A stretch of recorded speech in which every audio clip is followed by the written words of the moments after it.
Mayura Creations தோழிகளுக்கு வணக்கம்.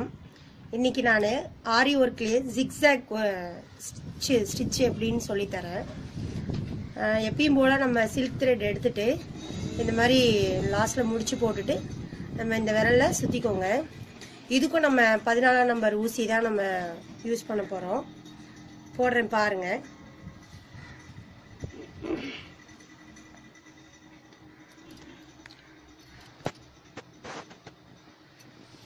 எப்பயும் போல நம்ம கீழ இருந்து நூல் எடுத்துட்டு இந்த கோட்டுக்கு மேல ஒரு ஸ்டிட்ச் கீழ ஒரு ஸ்டிட்ச் சேம் அதே தான் பாருங்க. ஸ்லோவா போடுறேன். இந்த கோட்டுக்கு மேல ஒரு ஸ்டிட்ச்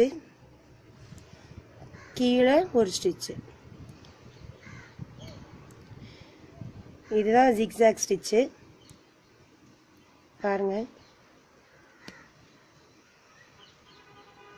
இந்த கோட்டுக்கு மேலே குத்துறோம், செயின் போடுறோம், அதே அப்படியே திருப்பிட்டு ஆப்போசிட்ல குத்தி செயின் போடுறோம்.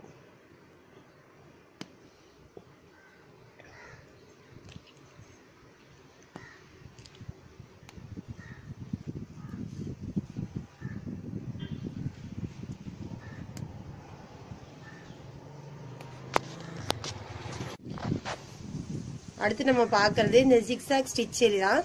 Chain with zigzag. அது எப்படின்னா நம்ம சாதாரணமா இந்த செயின் போட்டுக்கிறேன், நான் போட்டுட்டு இருக்கேன் பாருங்க. அந்த லைன்ல சாதாரணமா நம்ம எப்படி செயின் ஸ்டிட்ச் போடுறோமோ அதை போட்டுருங்க.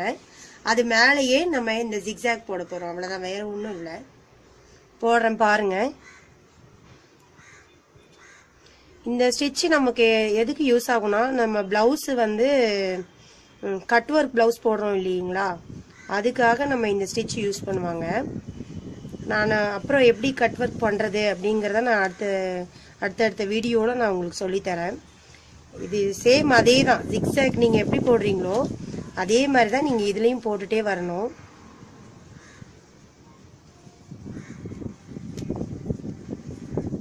ஸ்லோவாக போடுறேன் பாருங்கள்.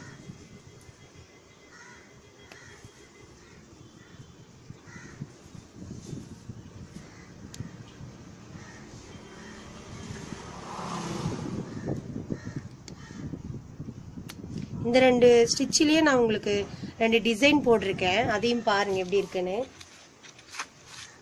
வெறும் இந்த zigzag ஸ்டிட்ச்லயே நான் சும்மா ஒரு சின்ன பொம்மை மாதிரி வரைஞ்சி அதில் போட்டிருக்கேன்.